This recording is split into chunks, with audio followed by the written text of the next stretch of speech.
তারপরও এই এলাকার মানুষের জন্য কিছু করা আমি আমার ইমানি দায়িত্ব মনে করি, শুধু নৈতিক দায়িত্ব না, আমি ইমানি দায়িত্ব মনে করি। এই দায়িত্ববোধ থেকে আমাদের উপজেলা যে হাসপাতাল, যেটা 31 শয্যা বিশিষ্ট হাসপাতাল, এই হাসপাতালের চিকিৎসা ব্যবস্থা খারাপ, ডাক্তার এখানে থাকে না। আমি এখানে 6 জন ডাক্তারের ব্যবস্থা করেছি, 3 জন এখানে এসেছে, বাকি 3 জন চলে আসবে। আর এই হাসপাতালকে আমরা, যেটা আল্লামা সাঈদীর গড়া হাসপাতাল 31 শয্যা বিশিষ্ট, এই হাসপাতালকে আলহামদুলিল্লাহ আমি 51 শয্যা বিশিষ্ট হাসপাতাল হিসেবে সরকার থেকে অনুমোদন এনেছি, আলহামদুলিল্লাহ। শুধু তাই নয়, এই হাসপাতালের অবকাঠামোগত ব্যবস্থাটা খারাপ, যেহেতু সেই 2004 সালে কাজ হওয়ার পর এখানে কেউ কোনো কাজ করে নেই। এই হাসপাতালের উন্নয়নের জন্য, হাসপাতালের আধুনিকায়নের জন্য, এমনকি হাসপাতালকে 2টি লিফট সহ সুযোগ সুবিধা করার জন্য 7.5 কোটি টাকার বরাদ্দ এখন এনেছি। সম্মানিত ভাইরা, আমাদের এলাকার ছেলে মেয়েরা পড়াশোনার পাশাপাশি তারা বিভিন্ন ভাবে নিজেকে তৈরি করতে পারছে না, যেমন কাজ আছে ইলেকট্রিশিয়ানের কাজ, মোবাইল সার্ভিসিং এর কাজ সহ এই সমস্ত টেকনিক্যাল কাজ করার জন্য একটা টেকনিক্যাল স্কুল বা কলেজের প্রয়োজন, যা আমাদের উপজেলায় নেই। অথচ পিরোজপুর সদরে আছে, নাজিরপুরে আছে। আলহামদুলিল্লাহ আপনাদের দোয়া এবং ভালোবাসায় এই উপজেলায় 32 কোটি টাকা ব্যয়ে একটি টেকনিক্যাল স্কুল অ্যান্ড কলেজ আমি এনেছি, আলহামদুলিল্লাহ। এটা এই বালির রাস্তায় হবে, এটা এই বালির রাস্তায় হবে ইনশাআল্লাহ।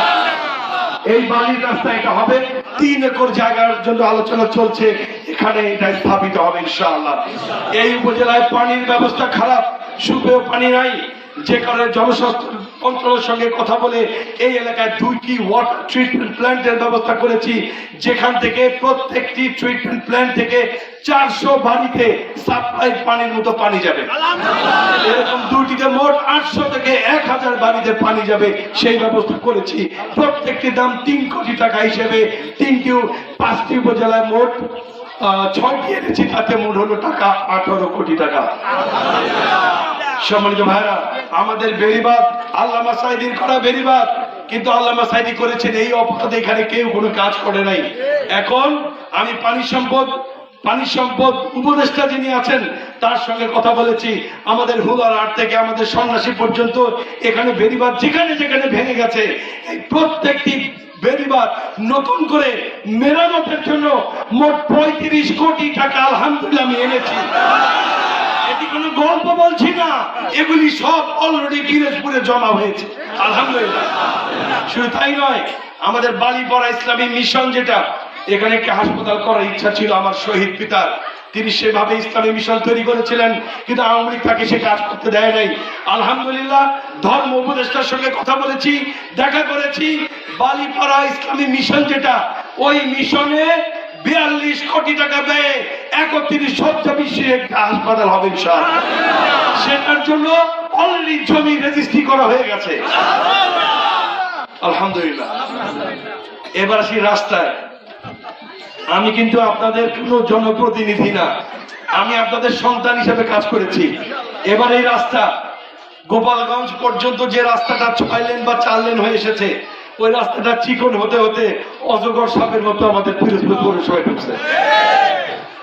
এই রাস্তা সহ আমাদের জিয়ানগরের রাস্তা যেন 4 লেন বিশিষ্ট হয়, এজন্য ডিসি, আমাদের সম্মানিত ডিসি সাহেবের মাধ্যমে লিখে নিয়ে স্থানীয় সরকার মন্ত্রণালয়ের উপদেষ্টার কাছে আমাদের এই পিরোজপুরের উন্নয়নে 350 কোটি টাকার স্কিম আমি জমা দিয়েছি। যদি আল্লাহ দয়া করেন তাহলে আমাদের জিয়ানগর পর্যন্ত 4 লেনের রাস্তা হবে ইনশাআল্লাহ। আপনারা শুধু আমার জন্য দোয়া করবেন, যাতে এই কাজগুলি আমি করে যেতে পারি। আপনারা আমার যদি সাথে থাকেন আর আমার জন্য যদি দোয়া করেন, ইনশাআল্লাহ আমি পারবো, ইনশাআল্লাহ আমি পারবো, ইনশাআল্লাহ আমি পারবো। সেই জন্য আপনারা কি আমার সাথে থাকবেন?